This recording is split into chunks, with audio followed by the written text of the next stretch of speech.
Hi friends, I'm Ashley and welcome back to my channel and to the start of another reading vlog. So for today's reading vlog, I'm going to be doing a 24-hour readathon, which I'm really excited for because I've been wanting to do one of these for a while now. And I have this week off from work, so I thought this would be the perfect time to do it. And I am going to do the timer method because I personally think I couldn't read for 24 hours straight and I feel like it would just make me miserable. And I'm doing this challenge to have fun, not to torture myself. So that being said, I am gonna utilize audiobooks in this video as well, because after a while of reading, my eyes have to just at some point have a break. So I just thought that that would be the perfect way to give them a break. And also this week, another one of my goals was to do some cleaning and organizing around my apartment. So I thought that would also be a perfect way to motivate myself to do that, is through listening to audiobooks.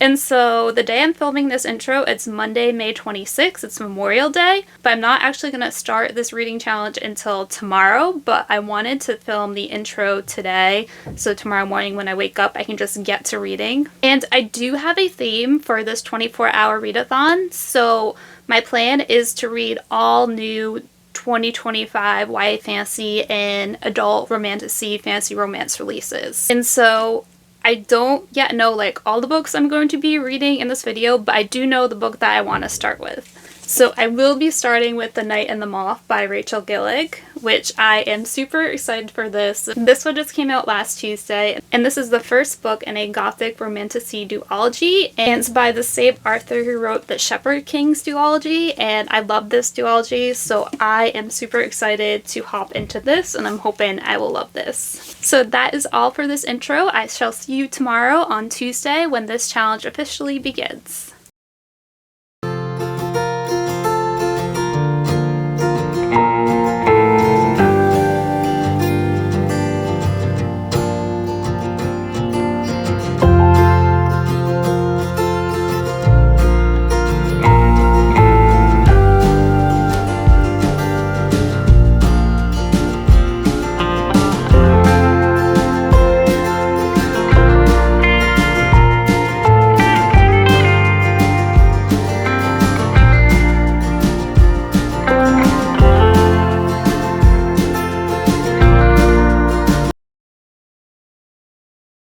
Hi, so it is now Tuesday, May 27th, and I have officially started my 24-hour readathon. So I'm here with an update because I've been reading now for just a little over 2 hours. And so I have been reading The Night and the Moth, and I have made it to chapter 10, page 113. And so far, this is off to a very promising start. I will say, the beginning of this started off a little slow, but it made sense because there was, a lot of world building and getting to know characters in the first 80 pages. And then, around page 84, that's when, the plot finally started to take off, and especially, the last chapter I just read, I found myself really getting engaged in the story, and now I finally feel like I'm being pulled into the story. And so far, I do really like our main female character, who is a diviner. And as a diviner, she is called by a number, so she is called 6. And she has a real name that she had before her life as a diviner, but she doesn't use it, and she really doesn't have many memories of her life before being a diviner. And so she lives at a cathedral with 5 other girls who are also diviners. Some things end up happening in our story, and one by one, her fellow sister diviners end up going missing until she is the only one left. And so now she, along with a knight, must work together to try to figure out what happened to her fellow sister diviners. And so I'm very intrigued by the whole mystery of their disappearance, and I want to know what's going on there. And also, I love the dynamic between her and this knight, because her and the knight very much have an enemies to lovers vibe going on, because they, right when they first meet, don't really like each other because the knight doesn't really believe in divinations and what the diviners stand for, and he makes that very clear. And so every time they meet, they are constantly bickering with each other, yet at the same time they keep being drawn to each other. And then in addition to them, I must also mention my favorite side character so far, who is this gargoyle who can talk and walk, and he is just really funny. And he calls everyone Bartholomew. I'm just loving him so much so far, and he seems to be especially attached to our main female character, and so he's also going with them on this journey. So yeah, I'm not gonna go too much into depth about what this book is about in this video, because I am filming like a separate reading vlog dedicated to this book where I will talk in depth about the book. And that video should be out before this one, so I will link that one down below if you're interested in it. And this video will just be like more of an overview of my thoughts on the books that I read and just seeing like how much I can read in 24 hours. So it is now like lunchtime and I am hungry, so I am going to get some lunch, and I think I'm going to switch over to the audiobook of this and listen to that while I eat, and then also do some cleaning after eating because I have some dishes I need to take care of and laundry.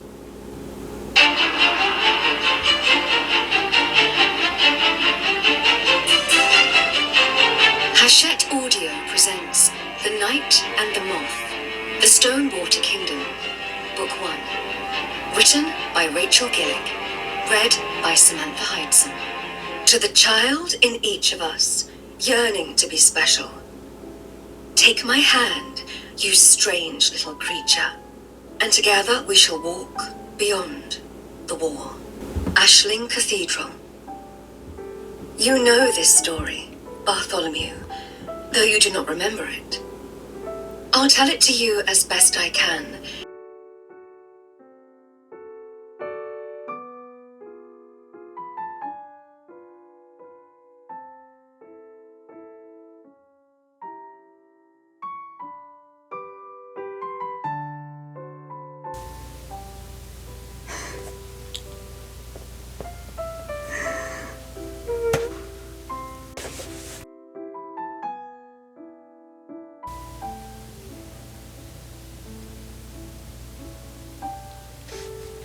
Something is up with him. I no longer trust him.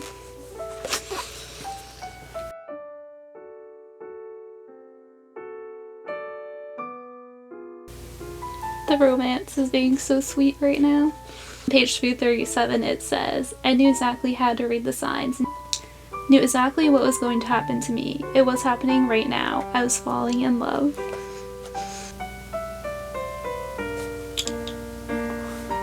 Big revelation.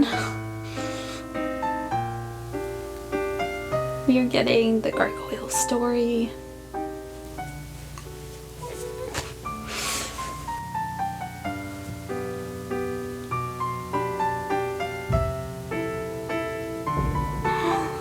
He knew something was up, but still.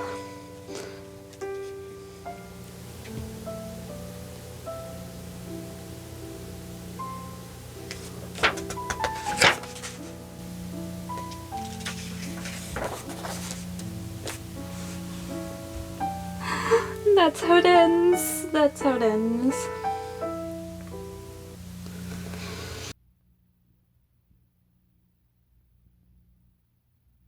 Hi, so I'm here with an update, which is that I just finished The Knight and the Moth, and this was amazing. 5 stars. I loved it so much. Rachel Gillick did it again. I loved the characters, I loved the magic system, the world building, the plot, everything was so good in here. I definitely recommend this, especially if you are a fan of her Shepherd King duology. Oh, and I also want to mention that I did listen to the audiobook for parts of this, and I definitely recommend the audiobook. I really liked the narrator, and I thought the audiobook was well done. So this took me about 8 hours to read, so I have just under 16 hours left to go, which my goal today was to read for 8 hours, so I have met that, so I'm happy about that. And I've decided on my next read. So next I am going to read Cruel is a Light by Sophie Clark. This one just came out in the US at the beginning of May, and this one has exorcists and demons in it. It also seems like the romance is going to have enemies to lovers vibe like this one did. And so it's only 8:30, so I could start this tonight, but I am not going to start this tonight. I am going to wait till tomorrow to continue this challenge because I need to get up kind of early tomorrow morning because I need to go grocery shopping, and I like getting out to the stores early so I don't have to deal with the crowds. So I'm probably going to go to bed like around 9:30 and get up at like 5:30 tomorrow morning. So that's all for tonight, and I will see you tomorrow when I start this one and continue this readathon.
Hi, so it is now the next day, so it's Wednesday, May 28th, and I'm here with an update on this 24-hour reading challenge.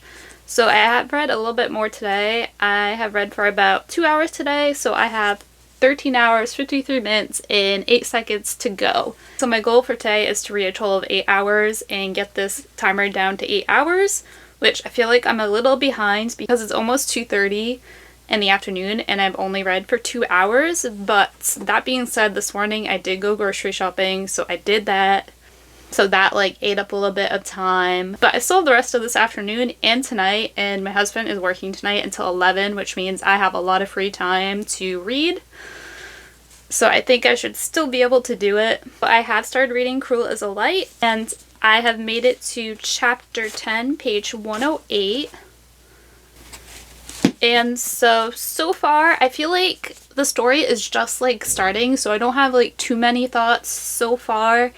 Beginning of this, there's a lot of world building, getting introduced to characters, so I'm kind of just taking that all in right now. And I can already tell though, this author, she put in a lot of thought and care into her world building and her characters. And you can tell that right from the very beginning pages of this book, because even before the story starts, the first thing you see is this page right here. So this is a list of the hierarchy in the Vatican, because in this book, the Vatican rules all. They're the ones in power, and there is an empress. She's pretty much just a symbolic figurehead. And then on the next page, it explains the different classes of the exorcists. So there are exorcists that fight the demon, but there's also another position called an artificer, and they are either skilled in the art of medicine or the art of war. And if they're skilled in medicine, they are healers.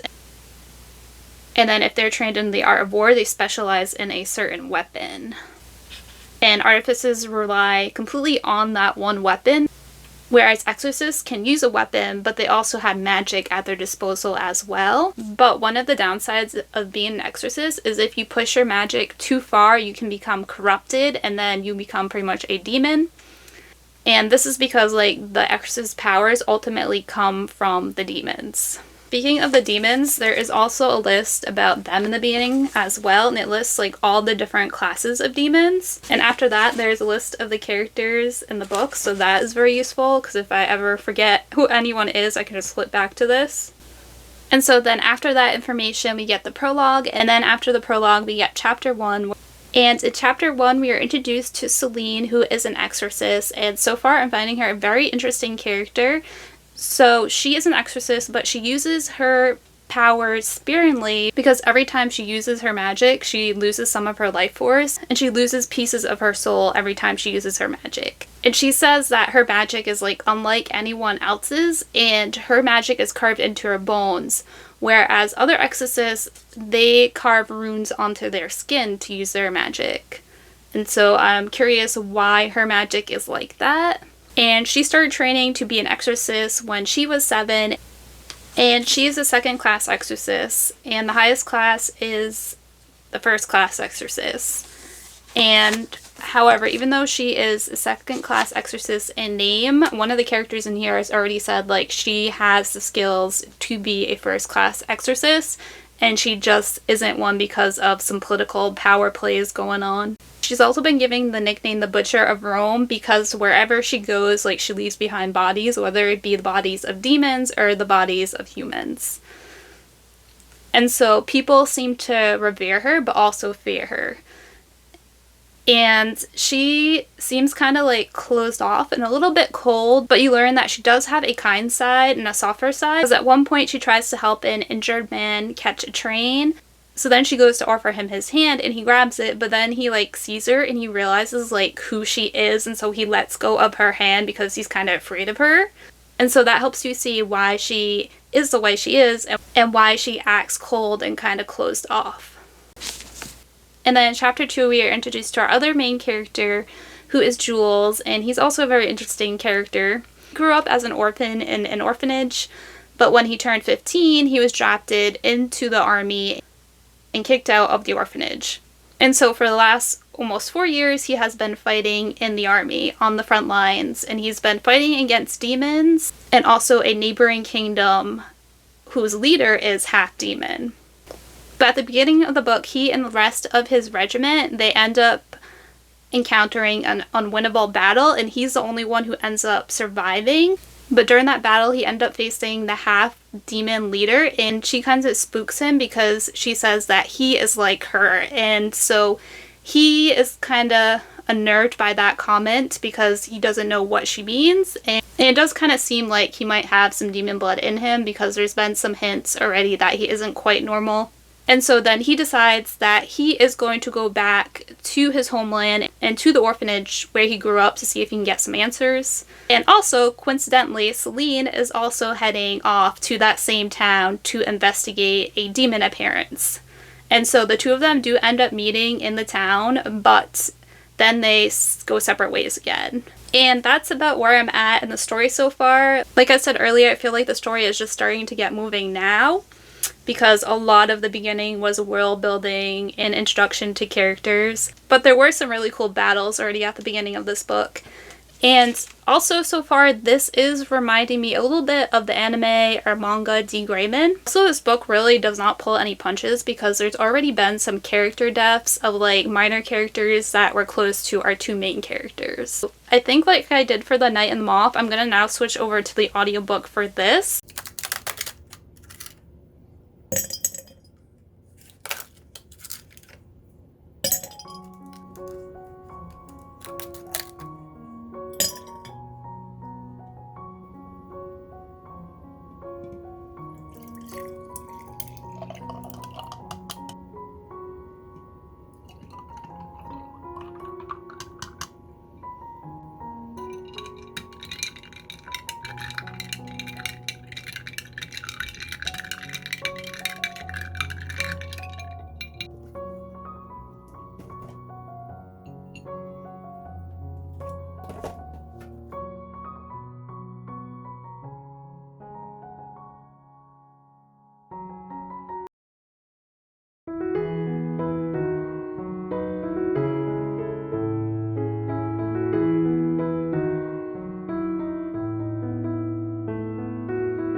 Hi, so it's now Friday and I'm here with an update for this challenge. So Wednesday night I did end up reaching my goal of reading for 8 hours that day, but then yesterday, Thursday, I took the whole entire day off from reading because my eyes were just tired and they needed a break, so I gave them a break.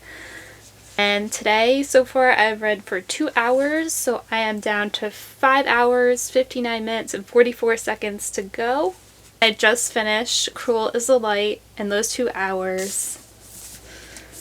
And so this one took me about 10 hours to read, and that was like a combination of physically reading and audiobooks. And I do physically read faster than I do when listening to audiobooks because I just listen to them on normal speed.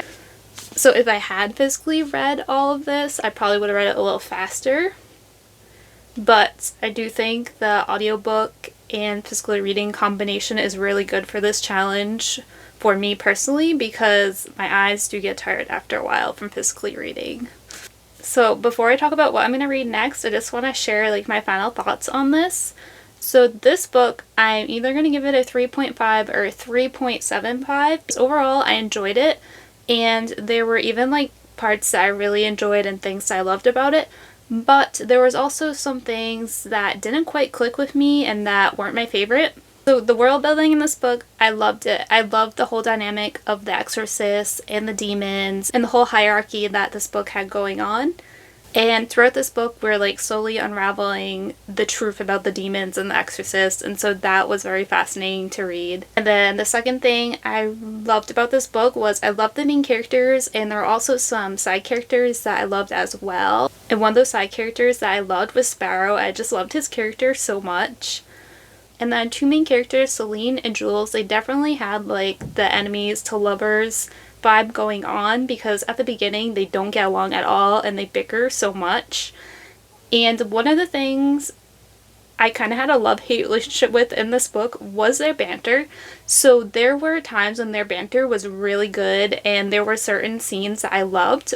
And one of the scenes that I loved with their banter is when the two of them are engaging in a practice battle against each other, and at that point in the book they are pretending to be engaged. And that scene was just like a lot of fun, and I loved the tension in that scene.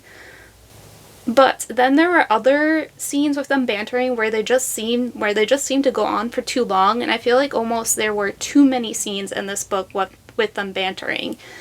And some of those scenes just seemed to like weigh down the book and slow it way down, and that was my second problem with this book, is the pacing is just a little bit off. There were some scenes that just went on for too long and I felt could have been shorter. For example, one that immediately comes to mind is a train scene. I just felt like that scene went on and on and on. And I really feel like maybe 100 pages of this book could have been cut out if some of those banter scenes had been removed. And while overall I could have done without some of the banter that was in here, overall, like, I really liked the relationship, and it did make me feel things. It did tug at my heartstrings. There were times where the relationship just made me feel really giddy. So relating to the pacing, I feel like the book started off with a bang with some really cool battle scenes, but then after those battle scenes, we don't really get any more until like closer to the end of the book. And I feel like there's like a part of the book where it feels like not much happens except for talking, and I feel like some of that talking could have just been taken out. And I also, this is just me personally, but I would have liked if there were more battles in this book because the exorcists and their powers are just really cool. This is the first book in a duology, and I feel like this book does like wrap up the plot lines that are going on in this book, but it does introduce some new mysteries at the end of it, so that kind of sets the stage for the second book.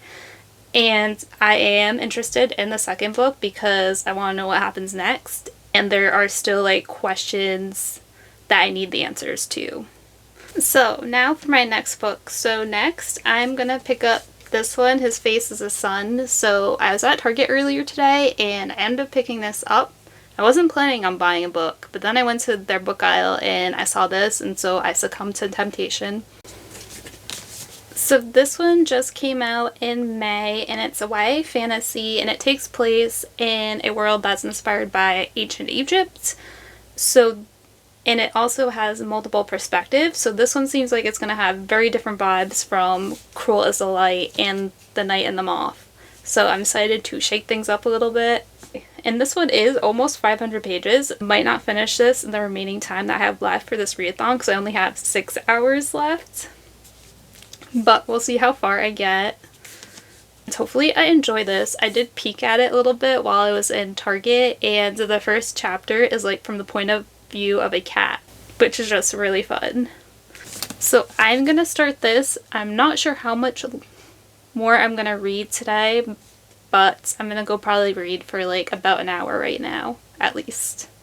So this reading challenge will definitely be continuing into tomorrow, and also maybe into Sunday, depending on how I'm feeling. Because I'm kind of finding for this challenge that older me likes to take my time reading through my books. This younger me would all the time, like on the weekends or on school vacation, I would just sit on my bed and just read for the whole entire day and just like binge books all the time. But I feel like older adult me just likes taking more time with my books, and that's kind of like what I'm learning through this 24-hour reading challenge. But anyways, enough of me rambling. I'm gonna go start this.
Hi, so it is now the next day, so it is Saturday. I did read so far for 3 hours today, and so I have about 2 hours left in this challenge.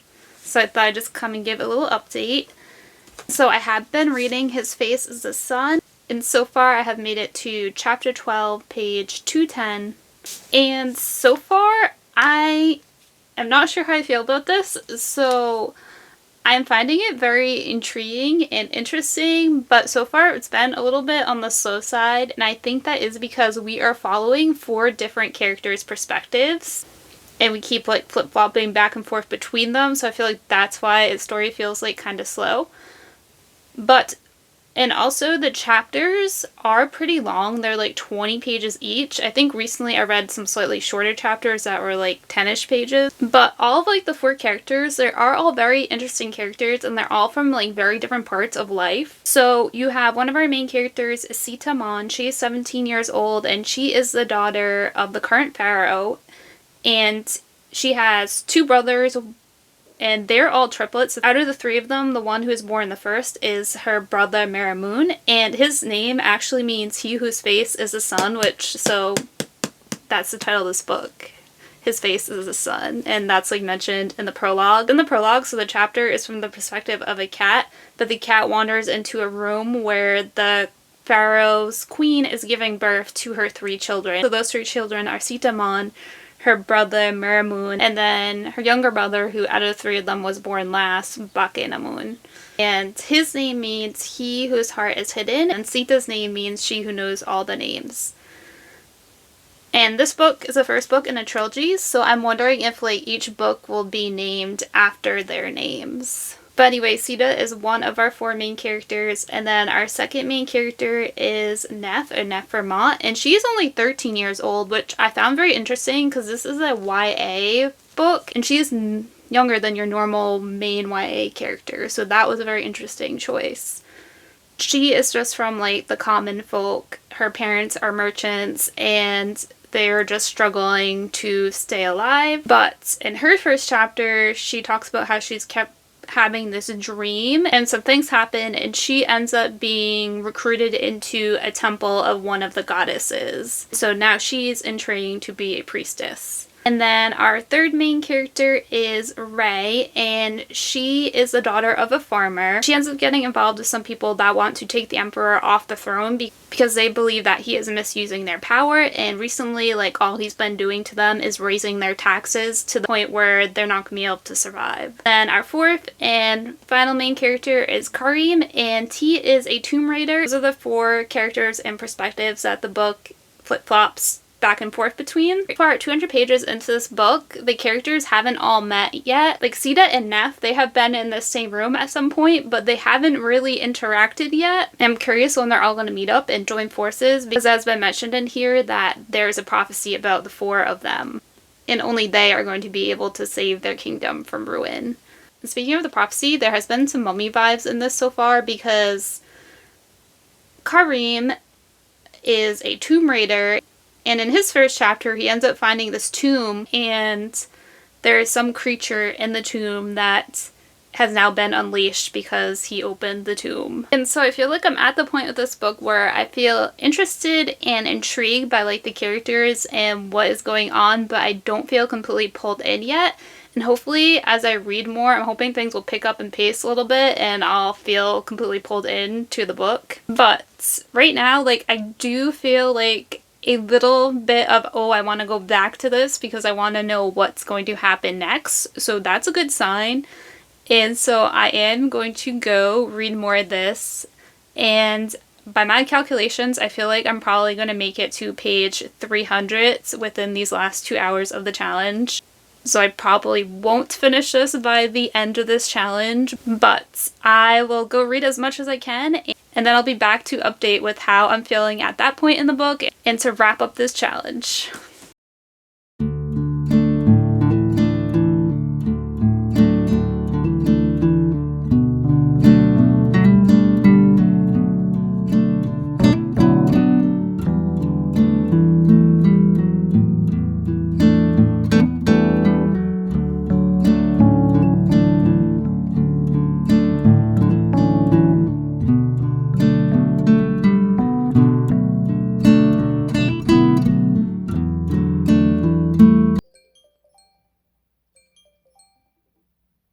Hi, so it is now Sunday, and I'm happy to say that I finished my 24-hour reading challenge this morning. So I only had to read one more hour this morning, and I did that.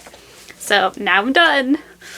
I did make it to about where I thought I would make it to in this book. So technically, when the 24 hours went up, I was like in the middle of chapter 20, but I hate leaving off in the middle of chapters, so I did finish reading the chapter. Now I'm on chapter 21, page 318, and I feel like my thoughts about this haven't changed very much from my last update. I'm finding it interesting, but I still don't feel completely pulled into the story. So I'm enjoying it, but I'm not loving it. And so this book is multiple perspectives, and usually I love stories with multiple perspectives, but the only danger of having multiple perspectives is sometimes you can enjoy one person's perspectives more than the other person's, and that is happening to me in this book. And my favorite chapters to read in this book are the ones that are from Neff's perspective, and she's our 13-year-old character who was chosen to become a priestess. And I just find her chapters the most interesting, and also she's my favorite character so far. And also my second favorite character right now is the youngest son of the pharaoh, and he shows up the most in her chapter perspectives. And then I also really like Karim's perspectives as well, because he's our tomb raider, and so very exciting things happen in his perspectives. Also, he ends up befriending a dog, and the dog has now just been following him around as his companion. And Sita's perspectives, she's the daughter of the pharaoh, and her chapters have been okay. They've been a little slow. But the last chapter, from her perspective, things started to happen. And so it seems like her chapters might start to get more exciting now. She's kind of been in this predicament where she learned something, some horrible truth, and she doesn't really know what to do with that information. She knows she should probably do something, but she doesn't really know what she should do, so she's kind of just been living with that horrible thing that she just found out about. And I have to say that my least favorite perspective so far is probably Ray's chapter perspectives. I'm just finding the situation that she's in, I've read about it many times before in other books, and so I'm just finding her perspectives just a little boring to me personally. And as I was reading one of her perspectives this morning, I was like, oh, she's kind of like Katniss. She's in a Katniss situation, and she has a friend who is kind of like the Gale friend. And so I just made that little connection in my mind, and I feel like that's why I'm not really finding that much interest in her chapter perspectives right now, because it's something that I've just seen done before and numerous times. Then also, I was expecting the characters in this book to meet up by this point, to all meet up and join forces and go on a journey, but so far some of them have met each other, but they meet each other and then they do some stuff and then they go their separate ways, so they haven't actually joined forces yet. Thinking that at this point that might not happen until the end of the book. Maybe something huge is going to happen and then they all end up joining forces at the end, and then that's how book one ends. But that's all my thoughts about this so far. And I have about 200 pages left, and I'm going to continue reading it because I'm interested enough in what's going on and some of the characters to want to know what is going to happen and to keep continuing to the end. But depending on what happens in these last 200 pages and how this ends, that will determine if I want to continue on with the series. Because right now I'm really not sure. So that is that. And so to wrap up this video, I thought I could just go over my overall stats, how many books I read in 24 hours and how many pages I read in total. I ended up reading 2.5 books. So the first book I read was The Night and the Moth, and this one was 395 pages. Then the second book I read was Cruel as a Light, which is 466 pages. And then for His Face is a Sun, when the timer went off, I had read 314 pages. So that's a total of 1,175 pages. And if I divide that by 24, that comes out to 48 pages an hour. And that's pretty much what I expected, because I figure I usually read 50 pages an hour. And for this video, I did listen to some audiobooks for the first 2 books. And when I listen to audiobooks, I do listen to them slower than what I read. So I pretty much read as much as I expected I would in this challenge. And speaking of this challenge, I'm glad that I did it, though I don't know if I will do it again. If I do, it won't be till a while, because I feel like I did have fun, but at the same time, I'm not used to like reading this much in a short period of time. And I did find like reading so much when I'm not used to it made my eyes really tired, which is why I took a day off in the middle of this challenge from reading because my eyes just needed the day off. And I feel like when I was younger, I used to read like just for an entire day, like all the time. But older me can't do that anymore. And I feel like I actually prefer to like take my time with a book rather than binging a book in a day. And that being said, like I'll finish a book in 2 or 3 days, which I feel like is still pretty good, but I'd rather do that than I think read a book in a day. And so I feel like I learned from this challenge that I'd rather just take my time reading books and not be pressured to read so much in a certain period of time. But let me know down below if you have ever done a 24-hour reading challenge and how did it go for you? How did you feel about it? And also let me know if you have read any of these books. Let me know what you thought of them. Thank you so much for watching. Until next time, bye!